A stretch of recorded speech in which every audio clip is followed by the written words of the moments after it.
হলদিবাড়ি মেখলিগঞ্জ রাজ্য সড়কে তিস্তা নদীর ওপর নবনির্মিত হয়েছে পশ্চিমবঙ্গের দীর্ঘতম সেতু জয়ী, যা যুক্ত করেছে হলদিবাড়ি জলপাইগুড়ি জেলাকে কোচবিহার জেলা ও পূর্ব ভারতের আসাম রাজ্য সহ সেভেন সিস্টারের সাথে। তাই জয়ী সেতু উত্তরবঙ্গের অন্যতম গুরুত্বপূর্ণ একটি সেতু। প্রতিদিন হলদিবাড়ি মেখলিগঞ্জের হাজার হাজার মানুষ এই ব্রিজের ওপর দিয়ে চলাচল করে।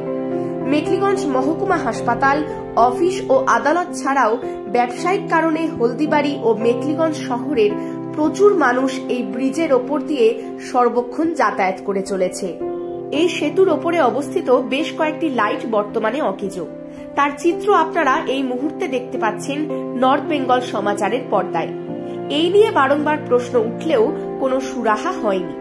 শীতের সময় এই লাইটগুলির গুরুত্ব অনেক বেশি বলে মনে করছেন নিত্যযাত্রীরা। ব্রিজ সংলগ্ন স্থানীয় দোকানদার মমিনুল হক সরকার বলেন, বর্তমানে চলছে বিয়ের মরশুম, যার ফলে অনেক বিয়ের গাড়ি সহ বিভিন্ন দূরপাল্লার গাড়ি বহু রাত করে যাতায়াত করে।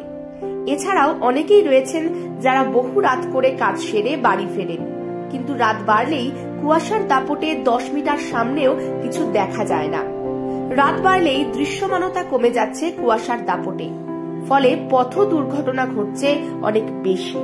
পথ চলতি মেখলিগঞ্জের বাসিন্দা নারায়ণ দেব বলেন, এই রকম শীতের দিনগুলিতে ঘন কুয়াশার চাদরে রাস্তাঘাট মুড়ে থাকার জন্য দুর্ঘটনা থেকে রক্ষা পেতে গেলে মানুষের নিজেদের সচেতন থাকার পাশাপাশি সচেতনতা বাড়াতে হবে সমাজের সর্বস্তরে।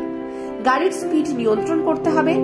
একই সাথে প্রশাসনের পক্ষ থেকে যত দ্রুত সম্ভব লাইটগুলিকে যদি ঠিক করা যায়, তাতে কিছুটা হলেও সুবিধা হবে যাতায়াতকারীদের এবং যে কোনো রকম দুর্ঘটনা এড়ানো যাবে প্রশাসন ব্যবস্থা নিলে।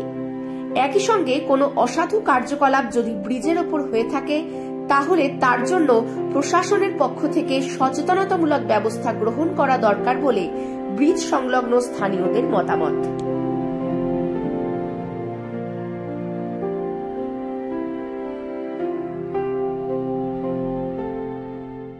আপনারা দেখছেন নর্থ বেঙ্গল সমাচার, উত্তরের বার্তা, সত্যের পথে।